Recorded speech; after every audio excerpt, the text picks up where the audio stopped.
วัสดีครับวันนี้ผมจะมาเล่นเกมเซิร์ฟบอร์ดนะครับมาเล่นกันเลยครับ let's go เกมนี้ก็คือเราก็ต้องกดให้ตรงจังหวะนะครับได้สีเขียว perfect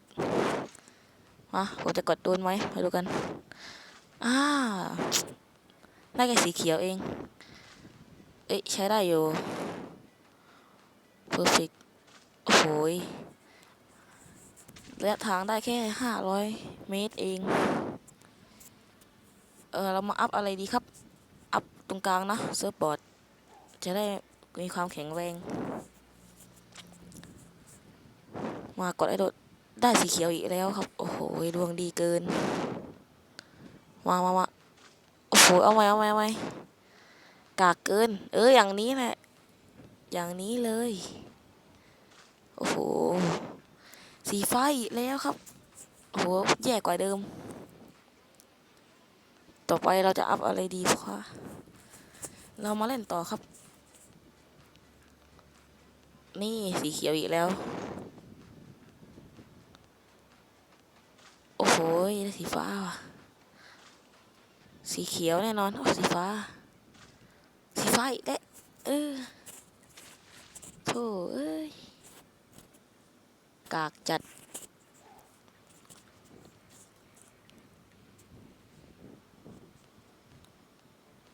โอ้โหได้สีเขียวดีแล้วครับ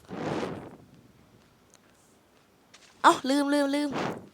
คุยเพลินไปหน่อยครับลืมโทษครับโทษเอาใหม่โทษทีครับพอดีลืม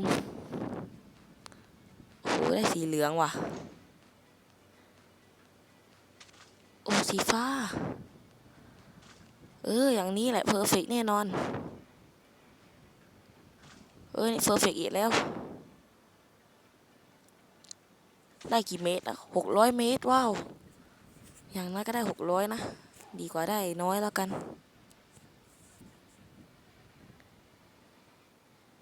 โอ้ได้สีเขียวครับโอ้โหไม่ทันอีกแล้วว้าวได้เท่าไหร่เพอร์เฟกต์เยโต้เพอร์เฟกต์ว่ะโอ้โหได้กะอีกแล้วอันกะอีกแล้วยังอีก100เดียวเราก็สามารถอัพพลังได้แล้วครับโอ้โหได้สีเขียวจะได้เท่าไหร่มาดูกันอีกแล้วสีฟ้าอีกแล้วเพอร์เฟกต์เพอร์เฟกต์สีฟ้าเจอทุกวันเลยเนี่ยสีฟ้าอัพที่เด้งดีกว่าแล้วค่อยอัพตังค์เราเป็นคนไม่ร้อนเงินครับเราไม่ร้อนเงินอยู่แล้วสีเขียว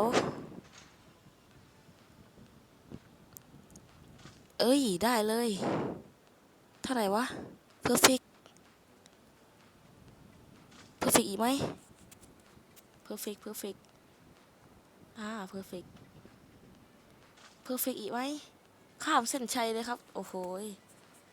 ไอสีฟ้าคือสถิติที่ผมทำได้นะครับ981ครับโอ้โห900กว่าเลยมาดูกันได้เท่าไหร่สีเขียวจะได้เหมือนเมื่อกี้ไหมมาว่ะเพอร์เฟกต์ไหมเพอร์เฟกต์อีกไหมเพอร์เฟกต์เพอร์เฟกต์จะข้ามสถิติหรือเปล่าโหไม่ข้ามว่ะอย่างไรก็ได้นะต้องข้ามไม่ได้แล้วแหละตูดโอ้โหสีฟ้าอีกแล้ว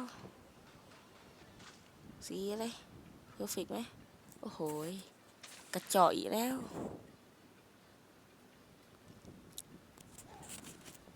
ยัง100เดียวก็จะอัพพลังได้แล้ว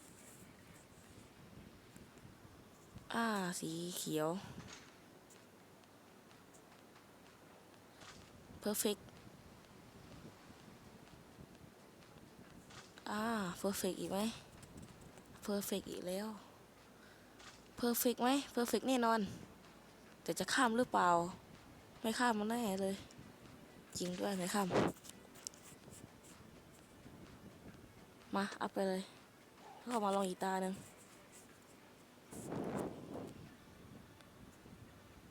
สีเขียวโอเคเพอร์เฟกโดดสีเขียวอย่างนี้แหละสีเขียวโอ้โหไม่สีฟ้าว่ะเพอร์เฟกโอ้โหไม่ถึงเลยว่ะก็สำหรับคลิปนี้ก็ขอตัวลาไปก่อนนะครับขอบคุณครับ